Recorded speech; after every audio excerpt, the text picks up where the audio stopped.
Last night, Joe Biden spit on the office of the presidency to go on a MAGA bash fest.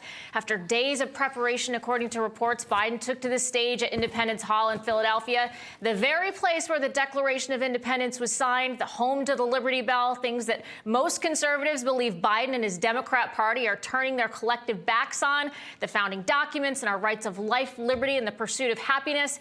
And with a backdrop in the color of rage, or perhaps a red wave about to crash on him, Biden used his bully pulpit to attack his opposition with menacing language towards anyone who would dare support Donald Trump or any other America First candidate. Biden admonished America, support the regime or else. And this was a far cry, folks, from the day that he was inaugurated.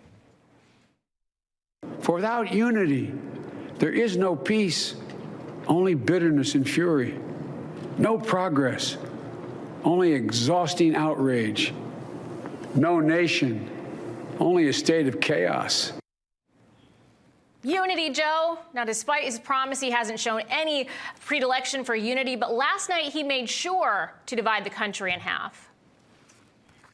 But there's no question that the Republican Party today is dominated, driven, and intimidated by Donald Trump and the MAGA Republicans. And that is a threat to this country.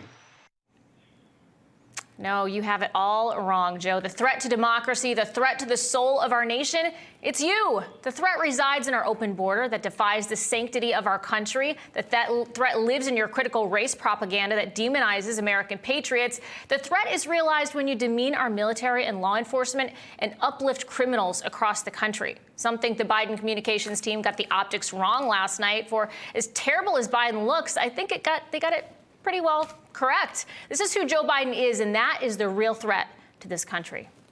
Absolutely, Jennifer. And last night certainly was a turning point in American history. Never before have we had a president who so openly demonized millions of American people. The White House bizarrely titled the speech, "The Battle for the Soul of America," but it should have been called "Divide and Demean." Biden said the speech would be about policy, but there was no policy, no mention of what ails Americans as a whole. Instead, Biden just about declared war on half of the country. There are far more Americans from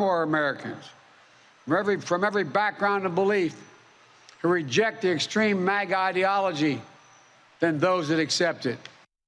My God, it looked like the depths of hell there. Extreme, The White House says you're an extremist if you don't agree with Biden's agenda. Here's Press Secretary Karine Jean-Pierre.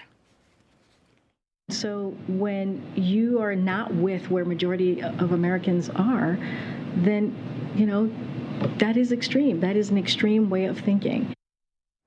Well, here's the thing, Karine.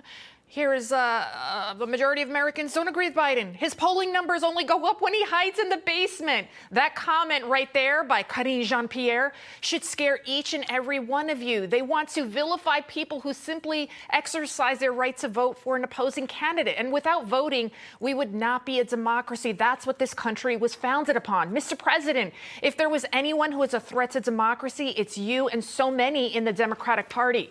Democrats want to destroy the filibuster and then rule this country by a fiat, which is a decree by absolute authority.